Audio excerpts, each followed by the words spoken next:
शनि अष्टोत्तर शतनामावली। ओम शनैश्चराय नमः। ओम शांताय नमः। ओम सर्वाभीष्टप्रदायिने नमः। ओम शरण्याय नमः। ओम वरेण्याय नमः। ओम सर्वेशाय नमः। ओम सौम्याय नमः। ओम सुरवन्द्याय नमः। ओम सुरलोकविहारिणे नमः।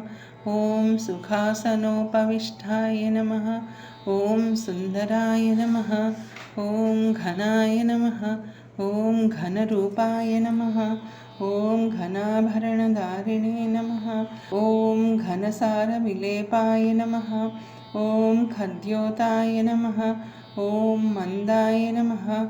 ओम मंदचेष्टाय नमः। ओम महनीयगुणात्मने नमः। ओम मर्त्यपावनपदाय नमः। ओम महेशाय नमः। ओम छायापुत्राय नमः। ओम शर्वाय नमः। ओम शरतूणीरधारिणे नमः। ओम चरस्थिरस्वभावाय नमः। ओम चञ्चलाय नमः। ओम नीलवर्णाय नमः। ओम नित्याय नमः। ओम नीलाञ्जननिभाय नमः। ओम नीलाम्बरविभूषाय नमः। ओम निश्चलाय नमः। ओम वेद्याय नमः। ओम विधिरूपाय नमः। ओम विरोधाधारभूमये नमः। ओम भेदास्पदस्वभावाय नमः। ओम वज्रदेहाय नमः। ओम वैराग्यदाय नमः। ओम वीराय नमः। ओम वीतरोगभयाय नमः।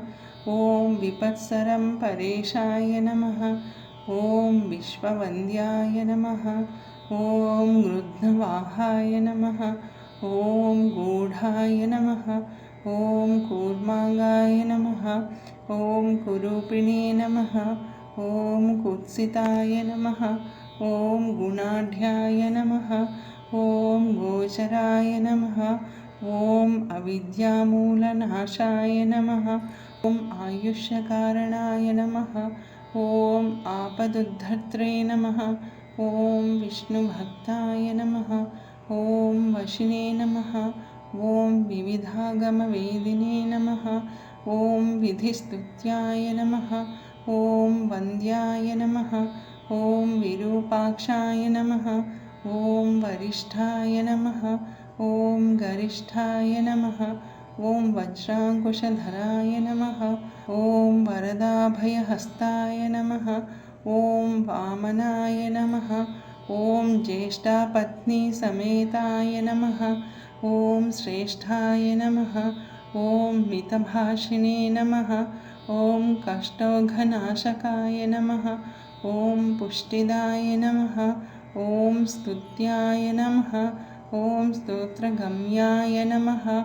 ओम भक्तिवश्याय नमः। ओम भानवे नमः। ओम भानुपुत्राय नमः। ओम भव्याय नमः। ओम पावनाय नमः। ओम धनुर्मण्डलसंस्थाय नमः। ओम धनदाय नमः। ओम धनुष्मते नमः। ओम तनुप्रकाशदेहाय नमः। ओम तामसाय नमः। ओम अशेषजनवन्द्याय नमः। ओम विशेषफलदायिने नमः। ओम वशीकृतजनेशाय नमः। ओम पशूनां पतये नमः। ओम खेचराय नमः। ओम खगेशाय नमः। ओम घननीलाम्बराय नमः। ओम काठिन्यमनसाय नमः। ओम आर्यगणस्तुत्याय नमः। ओम नीलच्छत्राय नमः। ओम नित्याय नमः। ओम निर्गुणाय नमः। ओम गुणात्मने नमः। ओम निरामयाय नमः। ओम निन्द्याय नमः। ओम वन्दनीयाय नमः। ओम धीराय नमः। ओम दिव्यदेहाय नमः। ओम दीनार्तिहरणाय नमः। ओम दैन्यनाशकराय नमः। ओम आर्यजनगण्याय नमः।